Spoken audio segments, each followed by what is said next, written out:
إن الحمد لله نحمده ونستعينه ونستغفره ونعوذ بالله من شرور أنفسنا ومن سيئات أعمالنا من يهده الله فلا مضل له ومن يضلل فلا هادي له وأشهد أن لا إله إلا الله وأشهد أن محمدا عبده ورسوله أرسله بالحق بشيرا ونذيرا أما بعد فإن خير الحديث كتاب الله وخير الهدي هدي محمد صلى الله عليه وسلم فإن خير الأمور عوازمها وشر الأمور محدثاتها وكل محدثة بدعة وكل بدعة ضلالة وكل ضلالة في النار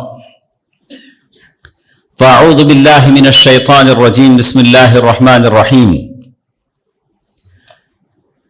يا أيها الذين آمنوا من يرتد منكم عن دينه فسوف يأتي الله بقوم يحبهم ويحبونه وقال الله تبارك وتعالى في موضع آخر وما أصابكم من مصيبة فبما كسبت أيديكم ويعفو عن كثير.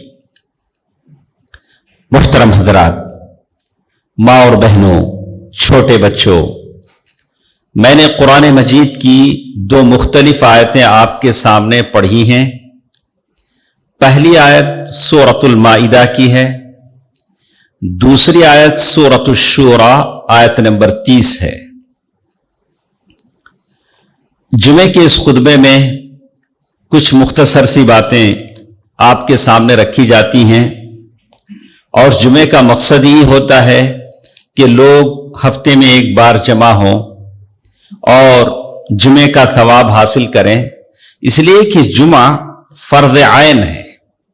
ہر آدمی جو بالغ ہے اس کے اوپر جمعہ فرض عین ہے، سوائے بچوں کے، عورتوں کے، نوکر چاکر غلام وہ زمانے میں جو ہوتے تھے یا بیمار، ان کے علاوہ جتنے بھی لوگ ہیں ان کے اوپر جمعہ فرض عین ہے. تو آپ کو جمعہ سننا ہی ہے، اسی لیے اس کا اتنا اہتمام فرمایا گیا. یہاں تک کہا گیا کہ اگر کوئی جمعے میں بیٹھ کر بازو والے سے کہتا ہے انصت، بھائی خاموش ہو، فقط لغوت، تو نے بیکار کام کیا، بولنے والے کا جمعہ مشکل میں پڑ جاتا ہے. تو اگر کوئی گڑبڑ بھی کرتا ہے تو آپ کو بولنے کی اجازت نہیں، اجازت امام کو ہے، خطیب کو ہے. خطیب بول سکتا ہے کہ بے خاموش بیٹھیے، لیکن آپ نہیں بول سکتے. فقط لغوت، آپ نے اگر کہہ دیا تو آپ نے لغو کام کیا. تو پھر ان لوگوں کا کیا کہیں جو سو کر گزار دیتے ہیں، مٹھی نیند آتی، یہاں بیٹھے تو آرام سے ایسی چلتے رہتا، کوئی ٹینشن نہیں، سر پہ پانی نہا کے آئے ماشاءاللہ. من اغتسل وغسل، جو غسل کیا اور گھر والوں کو بھی غسل کرا دیا، سارے غسل کر کے آئے ہیں اور عطر لگا کے اچھے کپڑے پہن کے سارے پہن کے آئے آرام سے، جتنا سونا یہی سو لیتے ہیں. ایسے بھی کچھ لوگ ہیں. تو کہا کہ خاموش بیٹھنے پر کہا گیا کہ ایسا بولنے والا ہے جو کہتا ہے کہ اس نے لغو کیا. تو میں کبھی سوچتا ہوں کہ کیا ہم ہمیشہ انڈا ہی دیتا رہیں گے؟ میرے نبی صلی اللہ علیہ وسلم نے وہ جو ہم بڑے کسی شاپنگ مال میں جاتے ہیں، ہوٹل میں جاتے ہیں، تو وہ ریٹ کارڈ لائی. سب سے پہلے ہم دیکھنا چاہتے ہیں پرائزز کیا ہیں، کس کا کیا ریٹ ہے، کون سی ڈش منگائی جائے، کون سی ڈش مزیدار ہوتی ہے. وہ کیا بولتے ہیں اس کو، اتنا وہ بڑا لا کے دیتا ہے کہ وہ دیکھیے آپ کی جیب کی طاقت کتنی ہے، ہمارے ہوٹل کا یہ میزانیہ ہے، جو پرائس لسٹ کیسی ہے. اللہ تعالیٰ نے، اللہ کے نبی صلی اللہ علیہ وسلم نے بھی آپ کو ایک آفر دیا ہے کہ جیسے کہا جو شخص جمعے کے دن پہلے وقت میں آئے گا فَكَأَنَّمَا قَرَّبَ بَدَنَهُ، اس نے ایک اونٹ کا ثواب حاصل کیا. آپ میں سے کتنے ایسے ہیں جس نے کبھی سوچا؟ علماء کہتے ہیں کہ یہ وقت طلوع فجر کے بعد سے، یعنی صبح کے بعد سے شروع ہوتا ہے. بعض نے کہا کہ سورج نکلنے کے بعد، بعض نے طلوع فجر کے بعد وہ وقت شروع ہوتا ہے، پہلا وقت جمعے کا. تو شاید آج اتنا جلدی مسجدوں میں جائیں گے تو شاید حسیر جھاڑنے کا کام لیا جائے، بھائی جلدی آئے تو چلو ہمارے ساتھ تھوڑا کام کر لو. لیکن ہونا یہی ہے کہ جمعے کے دن اول وقت جو بتایا جاتا ہے کہ وقت کی تقسیم کی گئی کہا کہ پہلا وقت جو جائے گا تو کہا کہ آپ ثواب حاصل کرنا چاہتے ہیں، ماشاءاللہ مسجدیں کھلی ہوتی ہیں، آپ ثواب حاصل کرنا چاہتے ہیں، کہا فَكَأَنَّمَا قَرَّبَ بَدَنًا، اس نے اونٹ کی قربانی دے دی۔ اس کے بعد ایک دوسرے وقت پر جو جاتا ہے کہا فَكَأَنَّمَا قَرَّبَ بَقَرَةً، جس نے گائے کی گائے کا ثواب حاصل کیا۔ فَكَأَنَّمَا كَبْشًا أَقْرًا، تیسری مرتبہ جو تیسرے ٹائم پہ جو جاتا ہے اس نے ایک کالے سینگوں والا ایک بکرا جو سیاہی میں بیٹھتا ہے، سیاہی میں چلتا ہے، ویسا ایک موٹا تازہ بکرے کا ثواب اس نے حاصل کیا۔ اور جیسے پھر کہا گیا، جیسے چوتھے مرتبہ شاید حدیث کے الفاظ ہیں بتایا گیا، الرابعہ، چوتھے مرتبہ جو جاتا ہے اسے مرغی کا ثواب ملتا ہے، پانچویں مرتبہ جانے والے کو انڈے کا ثواب ملتا ہے۔ تو یہ جمعے کا خطیب کے منبر پر بیٹھنے سے آپ جو سورج کے طلوع ہونے یا طلوع فجر کا جو وقت ہے آپ اسے لگائیں اور اسے 5 حصوں میں تقسیم کریں، تو پہلا حصہ کب شروع ہوتا ہے اندازہ لگا لیں، 5 سے ڈیوائڈ کریں، 12:30 5:45 کو جمعہ شروع ہوتا ہے، اس وقت سے آپ اس وقت کو 5 میں ڈیوائڈ کریں، دیکھیں آپ کیا دیتے ہیں، کیا ثواب آپ کو مجھے ملتا ہے۔ کیا ہمیشہ انڈے کا ثواب ہی لیتے رہیں گے، یا کچھ پہلے جمعے کو آئیں گے، اللہ کا ذکر کریں گے اور اللہ کے نبی صلی اللہ علیہ وسلم کی اس بات کو بھی پانے کی کوشش کریں گے، فَكَأَنَّمَا قَرَّبَ بَدَنًا، اونٹ کا ثواب، فَكَأَنَّمَا قَرَّبَ بَقَرَةً، گائے کا ثواب، فَكَأَنَّمَا قَرَّبَ كَبْشًا أَقْرًا، بکرے کا ثواب، فَكَأَنَّمَا قَرَّبَ دَجَاجَةً، یعنی مرغی کا ثواب۔ تو ایسا ہے کہ اللہ کے نبی صلی اللہ علیہ وسلم سے محبت ہمیں ضرور ہے، تو محبت، یہ لگاؤ، یہ یگانگت ایسی چیزوں میں بھی ہونا چاہیے۔ چلو ہم یہ بھی ثواب پا لیتے ہیں، میرے نبی نے جب یہ اتنی تفصیل سے کہا ہو تو ایسے بیکار تو نہیں کہا، میرے نبی کی کوئی بات بیکار نہیں ہے۔ لَيَنْتَهِيَنَّ أَقْوَامٌ عَنْ وَدْعِهِمُ الْجُمْعَاتِ، میرے نبی صلی اللہ علیہ وسلم نے فرمایا کہ لوگوں دیکھو، احتیاط کرو، جمعے کو مت چھوڑو، ایسا ہوگا کہ اللہ تعالیٰ تمہارے سینوں پر، تمہارے دلوں پر مہر لگا دے گا، اسٹامپ لگا دے گا، بلا سبب، بلا ریزن، بلا وجہ جمعہ کوئی چھوڑ دیتا ہے، گھروں میں نماز پڑھ لیتا ہے، تو اس کے دلوں پر اللہ تعالیٰ مہر لگا دیتے ہیں، اس لیے کہ جمعہ جماعت سے بنتا ہے، اکیلا انفرادی جمعہ نہیں ہوتا۔ اسی لیے کہا گیا کہ سٹیوں میں کم سے کم جگہوں پر جمعہ رکھی جائے تاکہ لوگ زیادہ نظر آئیں، زیادہ جمعہ ہو، ہر جگہ جمعہ نہیں۔ اللہ کے نبی صلی اللہ علیہ وسلم کے زمانے میں صرف مدینے میں مسجد نبوی میں جمعہ ہوتا تھا، دور دور سے، عوالی سے، ادھر سے ادھر سے صحابہ کرام آتے تھے، تاکہ ایک جگہ لوگ اتنی بھاری تعداد میں، کثیر تعداد میں لوگ جمع ہو۔ تو دوستو عزیزو، چھوٹے بچوں، ماں اور بہنوں، آپ سب سے میں گزارش کروں گا کہ جمعے کا دن ثواب کا دن ہوتا ہے، ثواب حاصل کرنے کا دن ہوتا ہے، اس میں ایسی مقبول، ایسی گھڑی ہوتی ہے جس میں آدمی کی دعا اللہ تعالیٰ کے بارگاہ میں قبول ہوتی ہے، تو اس کا ثواب پانے کی آپ اور ہم کوشش کریں۔ تو میرے کیف یہ حدیث تھی جو مجھے آپ کو بتانا تھا، میں نے بتا دیا۔ اب آپ کے پاس آپ کی کیپیسٹی ہے، آپ کا شوق ہے، آپ کا جذبہ ہے کہ کیسے آپ اس کو استعمال کرتے ہیں، کیسے اول وقت میں حاضر ہو کر جماعت یعنی جمعے کا ثواب پانے کی کوشش کرتے ہیں۔ تو میں نے سورۃ المائدہ کی ایک آیت آپ کے سامنے تلاوت کی، ایک دوسری آیت سورۃ الشورى کی ہے۔ سورۃ المائدہ کی آیت جس میں اللہ تبارک و تعالیٰ فرماتے ہیں، یا ایھا الذین آمنوا من یرتد منکم عن دینہ، اے ایمان والو، تم میں سے جو دین سے پلٹ جائے گا، دین سے بے دین ہو جائے گا، فسوف یأتی اللہ، اللہ تعالیٰ ایک ایسے قوم کو لائے گا، یحبہم، وہ اللہ تعالیٰ سے محبت کرے گی، یحبہم ویحبونہ، یعنی وہ اللہ تعالیٰ ان سے محبت کریں گے، وہ اللہ سے محبت کریں گے۔ اصل چیز اللہ تعالیٰ سے محبت ہے۔ آپ اللہ تعالیٰ سے محبت کریں، آپ اللہ تعالیٰ سے محبت کریں گے تو عبادتیں آسان ہو جائیں گی۔ اللہ تعالیٰ سے کیسے محبت کریں گے وہ بھی اللہ تعالیٰ نے بتا دیا، قُلْ إِن كُنتُمْ تُحِبُّونَ اللَّهَ فَاتَّبِعُونِي يُحْبِبْكُمُ اللَّهُ، اللہ کے نبی صلی اللہ علیہ وسلم فرمایا کہ لوگوں دیکھو، اے محمد صلی اللہ علیہ وسلم آپ فرما دیجئے ان کنتم تحبون اللہ، اللہ تعالیٰ سے تم محبت کرنا چاہتے ہو تو میرے راستے پر چلو، فاتبعونی، اتباع رسول کے ساتھ اللہ کے نبی صلی اللہ علیہ وسلم کو ناراض کر کے ملفوظات نبوی صلی اللہ علیہ وسلم احادیث مبارکہ کو چھوڑ کر آپ اللہ کی محبت نہیں پا سکتے کسی بھی میدان میں۔ اللہ کے نبی صلی اللہ علیہ وسلم نے جو ہدایات آپ کو دیے ہیں، چاہے معاشرتی زندگی ہے، مجھے ایک چیز جان کر بڑا تعجب ہوتا ہے، افسوس ہوتا ہے، قرآن بار بار کہتا ہے افحکم الجاہلیت یبغون، کیا جاہلیت کا حکم چاہتے ہیں لوگ؟ کتنے مسلمان ایسے ہیں اپنے جائیداد کے جھگڑے، کاروبار کے جھگڑے، اپنے پراپرٹی کے جھگڑے، اپنے شادی بیاہ، طلاق، نکاح، فسق، اس کے سارے جھگڑے علماء سے حل کرواتے ہیں، جیسے کیا بھی فرق آیا فوراً کورٹ کی سیڑھیاں چڑھیں گے، پولیس اسٹیشن کا دروازہ کھٹکھٹائیں گے، بولا کہ کیا یہ لوگ مسلمان ہیں؟ ارے تمہارا اسلام ہے، قرآن ہے، آئلی، معاشرتی، تجارتی، کاروبار کے سارے اصول اس میں بیان کر دیے گئے ہیں، اللہ تعالیٰ نے علماء زندہ رکھے ہیں، علماء کے سامنے بیٹھو، ان سے فیصلہ چاہو، ان سے فیصلہ لو، تب آپ کہلائے جاؤ گے کہ تم مسلمان ہیں۔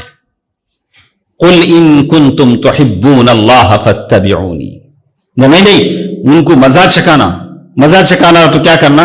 پولیس اسٹیشن جانا، FIR درج کرانا، سلاخوں کے پیچھے ڈھکیلنا، اچھے معلوم ہے کہ ان پر کوئی ظلم نہیں ہوا ہے، لیکن پیسہ حاصل کرنے کے لیے کیس کر دیتے ہیں، تاکہ کیس کریں گے تو ڈر کر پیسہ نکلے گا۔ سبحان اللہ، یہ حرام نہیں ہے، حرام ہے، یہ حرام ذرائع سے ڈرا دھمکا کر لوگوں کا پیسہ لیا جاتا ہے، تو کہ ایسا جسم جنت میں جائے گا؟ ایسا جسم جنت کے قابل بنے گا؟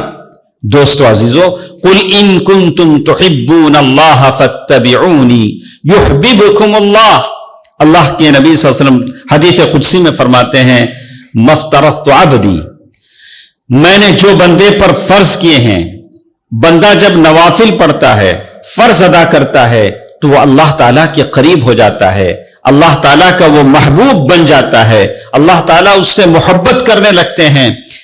فرائض کی ادائیگی سے، نوافل کی پابندی سے آپ اللہ تعالیٰ کے محبوب بن جاتے ہیں، یہاں تک کہ وہ اپنے کانوں سے وہ سنتا ہے جو اللہ کو محبوب ہے، آنکھوں سے وہ دیکھتا ہے جو اللہ کو محبوب ہے، سمعہ الذی یسمع بہ، وہ ہاتھوں سے وہ چیز پکڑتا ہے جو اللہ کو محبوب ہے، وہ کام کرتا ہے جو اللہ کو محبوب ہے۔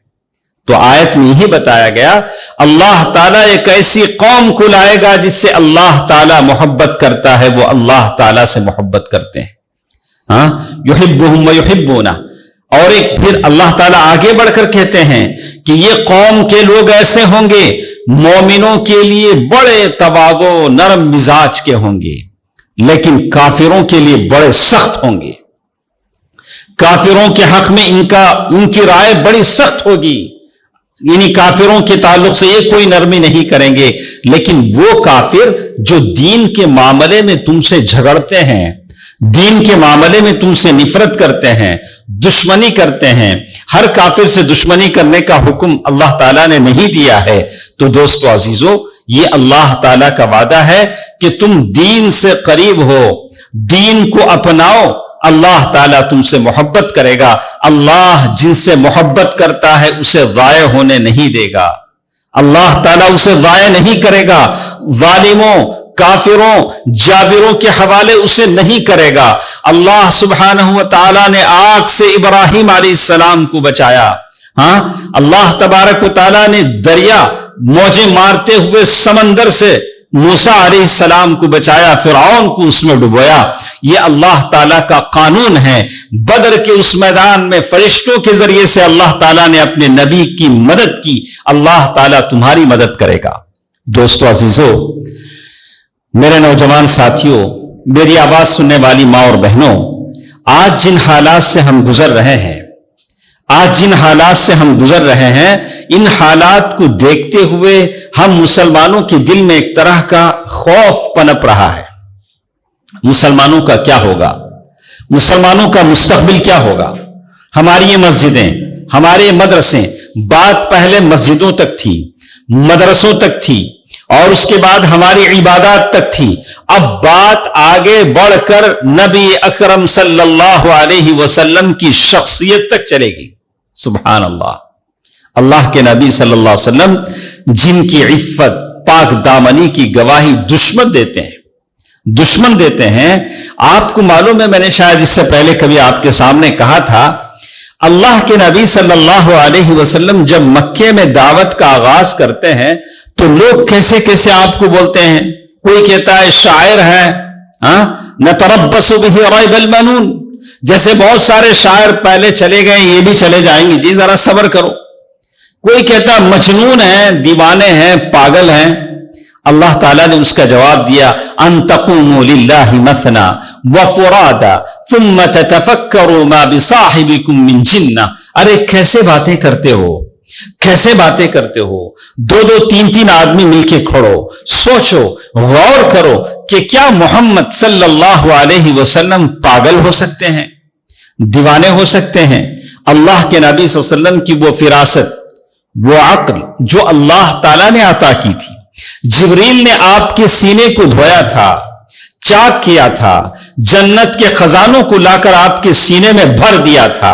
اللہ تعالیٰ نے کہا ما ضل صاحبکم وما غوا، سورۃ النجم، کیا کہا اللہ نے؟ ما ضل صاحبکم وما غوا۔ ارے جس کو تم دیوانہ کہتے ہو، اس عقل کی پاکی صفائی، پختگی کی گواہی احکم الحاکمین عرش والا دے رہا ہے، ما ضل صاحبکم وما غوا، تمہارا یہ دوست، تمہارا یہ صاحب گمراہ نہیں ہے، نہ تو بھٹکا ہوا ہے، وہ تو عقل کی پختگی کو پہنچا ہوا ہے۔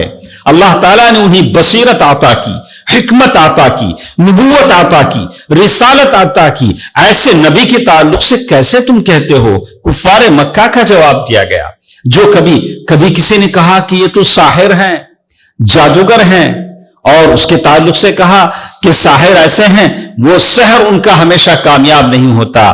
تو دوستو عزیزو، کبھی آپ نے سوچا مکے کے جو لوگ تھے، اللہ کے نبی صلی اللہ علیہ وسلم کی زندگی کی جو یہ تھی اس پر اعتراض کرتے تھے۔ کبھی وہ لوگ بہت ساری باتیں بولتے تھے، کبھی کعب بن اشرف نے کہا، کبھی ابو الحقیق اس یہودی نے کہا، کبھی کسی اور نے کہا۔ تو مختلف اوقات میں ان کے تعلق سے اللہ کے نبی صلی اللہ علیہ وسلم نے احکامات جاری کیے، اللہ تعالیٰ نے ان کی زبانوں سے اللہ تعالیٰ نے اللہ کے نبی صلی اللہ علیہ وسلم کو بچا دیا۔ لیکن کسی مکے کے کافر نے اللہ کے نبی صلی اللہ علیہ وسلم کی شادی کو لے کر اعتراض نہیں کیا۔ اگر وہ زمانے میں اللہ کے نبی صلی اللہ علیہ وسلم کی جو شادی ام المؤمنین عائشہ رضی اللہ تعالی عنہا سے ہوئی وہ غلط تھی، تو وہ زمانے کے کافر اعتراض کرتے تھے۔ جنہوں نے بہت ساری دوسری باتوں پر اعتراض کیا، وہ اس بات پر ضرور اعتراض کرتے، تو معلوم نہیں ہوا کہ وہ کوئی بات نہیں تھی۔ اور جو لوگ اعتراض کرتے وہ بھی جانتے ہیں کہ ہماری کتابوں میں بھی ہے کہ ہم جن کو دیوتا مانتے ہیں انہوں نے 8 سال میں شادی کی، 6 سال میں شادی کی۔ اور جو مغربی کلچر ہے وہ بھی جانتا ہے کہ 9 سال 8 سال 6 سال کی شادی کوئی عیب کی بات نہیں ہے۔ لیکن جب زبانیں لمبی ہو جاتی ہیں اور اس دین کے ماننے والے عمیق گہرے نیند میں ہوتے ہیں تو ہر بولنے والا بھی بولتا ہے۔ یہ ہمارا قصور ہے۔ مجھے اپنی بقا کی فکر ہے کہ میں کیسے اس ملک میں باقی رہوں گا، یہ سوچتا ہوں۔ لیکن جس دن ہم سوچیں گے کہ یہ دین کیسے باقی رہے گا تو اللہ آپ کو مجھے باقی رکھے گا۔ اس دین کی حفاظت کی ذمہ داری اگر ہم لے لیں، اس دین کو کیسے پختہ کریں، اس دین کو کیسے ہم زندہ رکھیں، اس بات کو ہم تیقن بنا لیں، اس بات کو یقینی بنا لیں۔ جیسے ہم بار بار کہتے ہیں کہ آپ کسی مسجد کے متولی ہیں، کسی مسجد کے نگران ہیں، تو کوشش کیجئے کہ مسجد میں صباحیہ مسائیہ مدارس ہوں، مکاتب ہوں، چھوٹے چھوٹے بچے آ کر ہمارے مدرسے میں پڑھیں۔ اللہ جزائے خیر دے، ہم نے اس مسجد میں اسلامک سمر کیمپ کا انعقاد کیا، 150 سے زائد بچے پڑھے، بچے جانتے ہیں 150 سے زائد بچے. اللہ تعالیٰ سب کو بہترین بدلہ عنایت فرمائے, اللہ تعالیٰ سب کو اجر عظیم دے, اللہ تعالیٰ ان کی محنتوں کو قبول فرمائے. میں کہتا ہوں کہ ہم دین کی حفاظت کریں گے تو اللہ تعالیٰ ہماری حفاظت کرے گا, یہ اللہ تعالیٰ کا وعدہ ہے. چلیے میں آپ کو بتاتا ہوں کیا کام مجھے اور آپ کو کرنا ہے. چونکہ مسلمانوں کی کوئی ہدایات نہیں ہے, کوئی رہنما نہیں ہے, کوئی رہبر نہیں ہے جو مسلمانوں کو سیدھے راستے پر لے جا سکے, انہیں گائیڈ کر سکے. جگہ جگہ مسلمانوں نے جو کیا, اللہ کے نبی صلی اللہ علیہ وسلم کے خلاف جب بھی کوئی بات آتی ہے, ظاہر ہے مسلمان ہیں, اللہ کے نبی صلی اللہ علیہ وسلم سے ہمیں محبت ہے.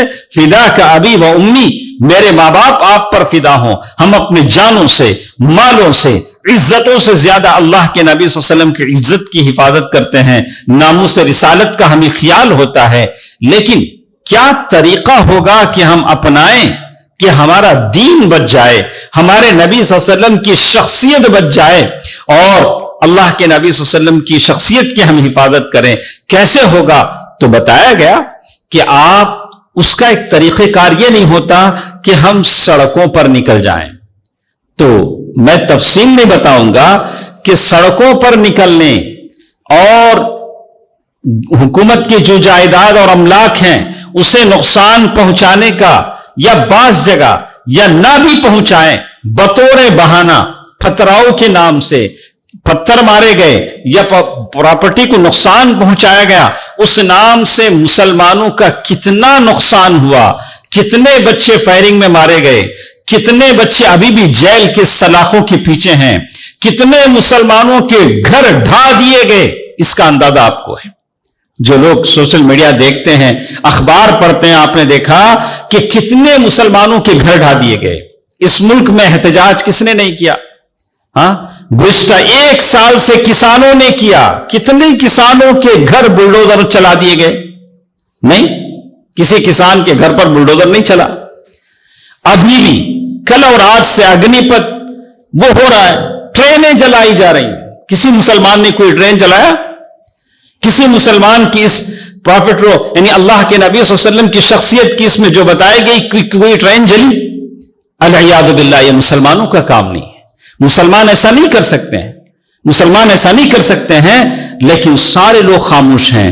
ابھی کل جیسے ہی جمعہ آنے والا تھا, سارے میڈیا والوں نے ایک خبر نشر کی, دیکھو جمعہ آنے والا ہے, اوپر ڈرون ہے, نیچے ڈوزر ہے, احتیاط کرنا, دیکھو کہیں کچھ نہ کر دینا.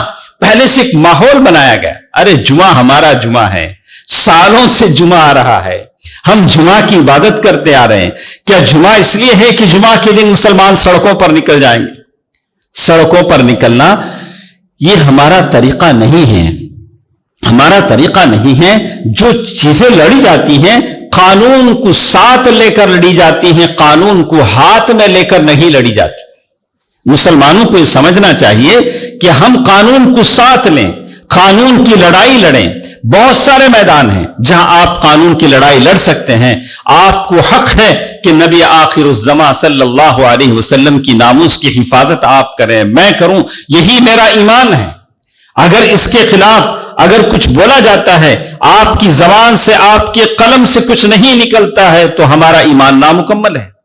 ہم کو اللہ تعالیٰ نے اس کا حق ہمیں دیا. وَتُعَزِّرُوهُ وَتُوَقِّرُوهُ, نبی کی عزت ہونی چاہیے.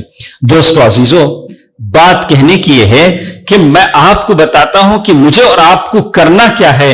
معاذ بن جبل رضی اللہ عنہ ایسے صحابی ہیں جن کے بارے میں اللہ کے نبی صلی اللہ علیہ وسلم فرمایا, واللہ انی لأحبک یا معاذ, اے معاذ میں تم سے محبت کرتا ہوں. معاذ بن جبل رضی اللہ تعالیٰ عنہ کے لیے اللہ کے نبی صلی اللہ علیہ وسلم کہہ رہے ہیں, جس صحابی کے بارے میں ایسا کہا جائے کہ اللہ کا نبی کہے کہ میں تم سے محبت کرتا ہوں, تو اللہ تعالیٰ کتنا اس صحابی سے محبت کرے گا. سفر پر جا رہے ہیں تو اللہ کے نبی صلی اللہ علیہ وسلم کے پاس آ کر کہتے ہیں, اللہ کے نبی صلی اللہ علیہ وسلم مجھے وصیت کیجیے, مجھے تاکید کیجیے, میں سفر پر جا رہا ہوں. نبی رحمت صلی اللہ علیہ وسلم وصیت کرتے ہوئے, تاکید کرتے ہوئے کہتے ہیں, جو اچھے لوگ ہوتے ہیں سفر پر جاتے ہیں تو علماء, صالحین, واعظین کے پاس جا کر